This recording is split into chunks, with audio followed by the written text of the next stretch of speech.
What you know, alibis. Welcome to another episode of Pretty Lies and Alibis. I'm Gigi. It's Monday, June 9th. Hope you guys have had a great day so far.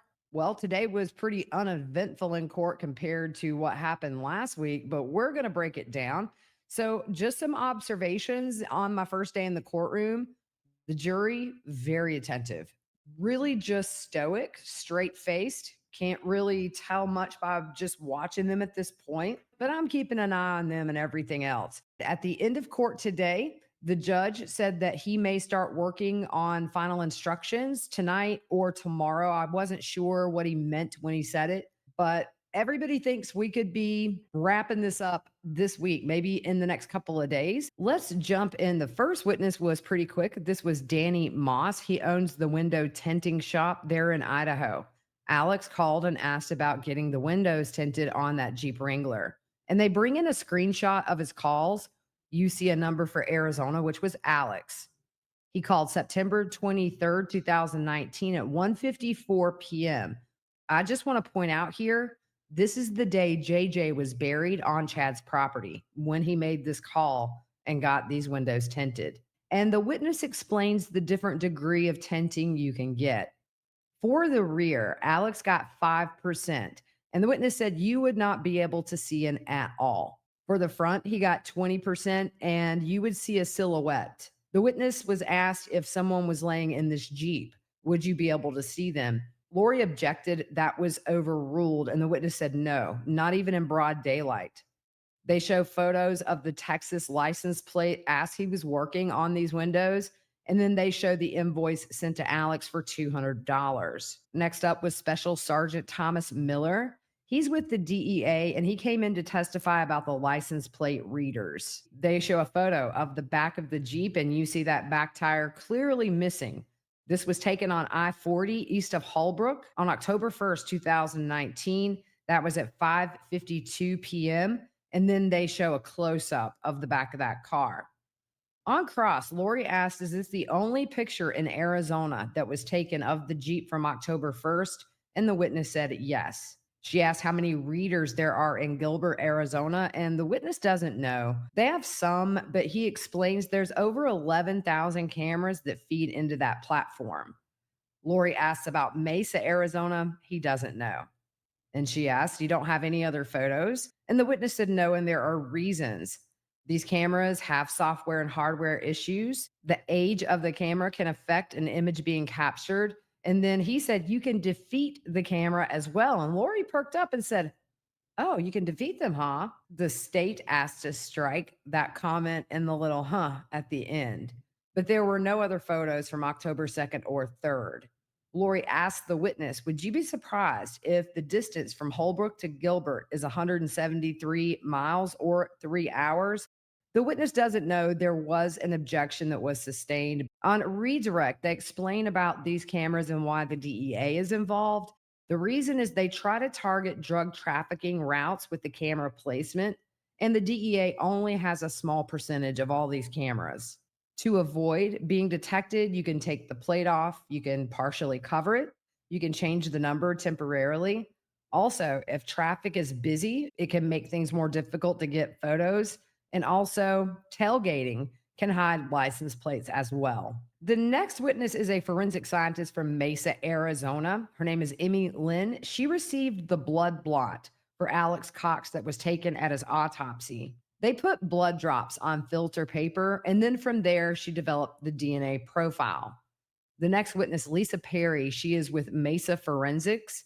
She prepared the swabs that were given to her from the Gilbert PD on January 2nd, 2020. She cut some of those for testing, and then she saved some just in case they were needed later.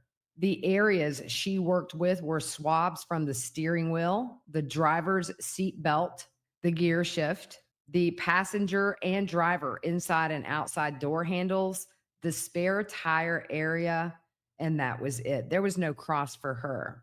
The next witness, Marianne Robb, she is the retired police officer from Gilbert PD that was the first responding officer on scene the day Brandon was shot at. She goes through what happens when she arrives on scene and said that Brandon was standing in the street and she saw the Tesla in the driveway with that window laying on the ground. She was told before she arrived that the thought was he had been shot at with a rifle, but that was pretty much all they knew. She said when she got there, the Tesla's doors were shut. She looked on the driver's side and saw what she thought, and obviously was a bullet hole. Brandon made a comment initially thinking maybe it could be a BB gun since his window shattered. And it was not until this moment with Officer Rob that he saw where the bullet had hit. She looked for an exit in the car for the bullet and couldn't find one. Then she used her pen to try to figure out the trajectory, which she was hoping would help them to know a general area to look for the bullet. Brandon didn't know exactly what happened. He was quiet and very concerned. But after he saw that bullet hole in his car, he said he needed to sit down. He just needed a minute. And she said his hands were shaking. He described a darkish Jeep Wrangler. And while driving west, that back window came up and he saw a muzzle. She goes on to describe exactly where Brandon said the Jeep was parked. She said there's a really good chance that the shell casing ejected back into the Jeep. She called in lead detectives as well as others to the scene. They had Brandon and his friends go across the street to sit. She asked if he had any enemies who might want to do this, and he said his soon to be ex wife's family, and also wondered if this was related to Charles's shooting in Chandler. And he specifically mentioned Lori Vallow and Alex Cox to her. He told her they had lived in Texas and the Jeep had Texas plates. He also told the witness he had just moved into the house and Melanice was the only one who knew where he lived. So she briefed all of the sergeants on everything she knew up to this point. She did wear a body cam and all of this is recorded. On cross, Lori said you saw a man standing in the street. How far in the street was Brandon? She said about 2 to 3 feet away from the curb. Lori asked where the witness parked, and it was across the street. Brandon was still on the phone with dispatch when she arrived. She had Brandon walk onto the sidewalk so he wasn't in the middle of the road to get him to start telling what happened. They talked for around 5 minutes before they went over to look at the Tesla. Lori asked, when you put your pen in the bullet hole, did you wiggle it around and were you looking for the bullet? And the witness said yes. Lori asked, is it typical to do this? And the witness said yes. Lori asked if she figured out the trajectory of the bullet. The witness said you could tell the direction it came from and there was an upward motion. Lori asked if she found glass in the back of the car, and she did not. Lori said Brandon indicated maybe this was a BB gun. Yes. Did he ask about a little boy? And the witness says no. Did you think it was odd Brandon was just standing in the street after being shot at? Objection sustained. Did he say puke green color to you? The witness doesn't remember. Lori says, but he showed you a photo from his phone of the color he thought it was. The witness said, yes, it was a camo green color. Lori, if there's a silencer, would there be a loud bang? The witness said in all of her years, she's never seen a silencer on a rifle. Handguns, yes, but not a rifle. So she really doesn't know. Lori, if you're in a nice car like a Tesla and the window's up, maybe you've got music on, is there a chance you might not hear a bang at all? There was an objection that was sustained.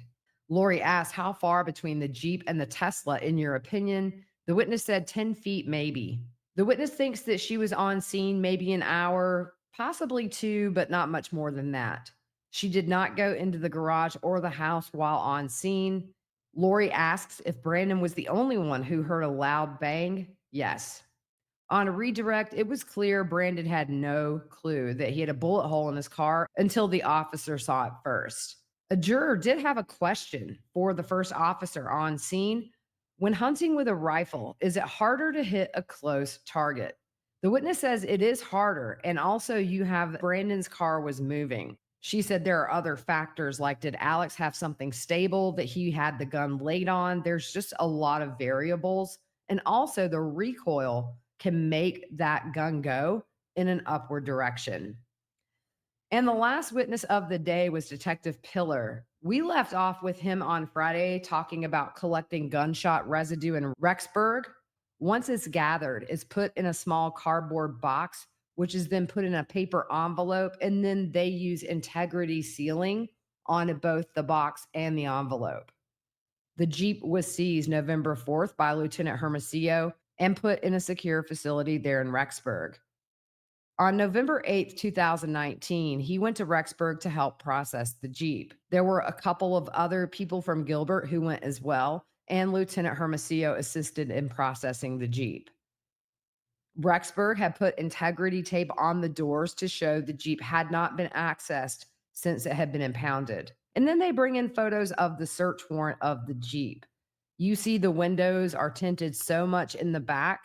The witness said they couldn't see in without a flashlight. It was very dark. They show how that back window opened up.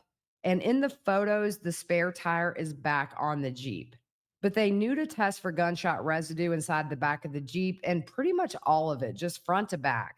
But they knew this shot had come from the back. They showed the rear Jeep seat folded down. That's how it was when it was seized. Remember, they had removed it before the shooting, but there is a big hump there. So Alex really wouldn't have been able to lay flat had that back seat not been out. Brandon had told them there was no spare tire, and that was confirmed from the license plate reader photo.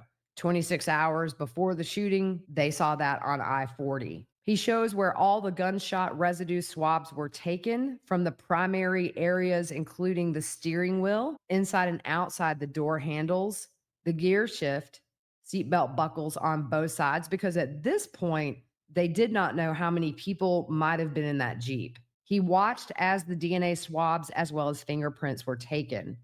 There were no viable prints found, and that can be dependent on the material that they're testing. If it's bumpy, if it's smooth, some surfaces just hold prints better. The infotainment center was the last thing that was removed from the Jeep. They show the insurance card that had Lori and Charles both listed on there. He said they started processing the Jeep around 10 a.m., and it took about 3 hours. He flew back to Arizona with all of the evidence. There were 6 gunshot residue vials used, and 2 of those kits were impounded into property.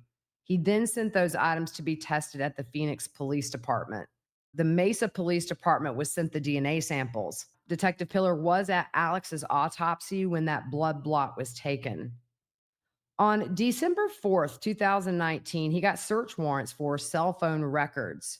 The track phone, he explains that these bigger companies have umbrella companies that sell these track phones or burner phones. He got records from September 27th through October the 10th. He goes through all of the different numbers for each person. He said into 2020, the witness was told by the FBI that they had found another track phone that was in the area of the shooting at the time of the shooting. So on February 21st, Detective Pillar authored a search warrant for this. For Alex's records at 8:02 a.m. Arizona time, which would have been 9:02 Idaho time, 30 minutes after Brandon left his home, Alex called Lori, and her phone records confirmed this. That call was 24 minutes in duration. The burner phone Alex bought at Walmart was added to his Gmail account. It was bought on September 25th, 2019. It was activated the next day on September 26th, and it was only used from the 26th through October 2nd, the day of the shooting. On that phone, there's only one phone number that calls Alex's phone, and that is Chad Daybell. And on that phone, Alex only called Chad. Detective Pillar reached out to the FBI for this cell phone stuff because of the resources that they have. He asked the FBI to help track locations of the devices during these key time frames. They looked at both of Alex's phone and Lori's phone to map those in the time before and after the shooting. They also asked the FBI for help for Alex's Homer J. Maximus Google account. On cross, Lori asked, "You're the case agent?" "Yep." And he has been on a couple of hundred other cases prior to that one. Lori asks, "Isn't it the case agent's job to know pretty much everything about the case? Reports by officers, lab tech, the findings of these tests?" "Yes." She asked what was the color of the Jeep that the neighbors described, and the witness said a darker Jeep Wrangler. Lori asked if it's dark blue. The witness doesn't know, but he has heard that color brought up. Lori points out Brandon pulled up that camo green color on his phone, and the witness was told that. Lori says, "You didn't watch the body cam with Officer Rob?" And the witness said, "Yes, I did." She says, "You didn't see him show it," meaning Brandon showing that color Jeep. He said, "Not that I remember, but I've watched many hours of body cam footage in this case."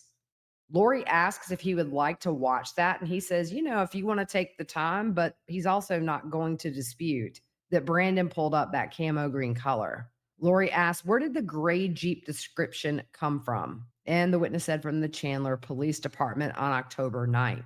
Lori, Brandon never said gray. The witness said, I don't remember if it was described as gray by Brandon or the neighbors.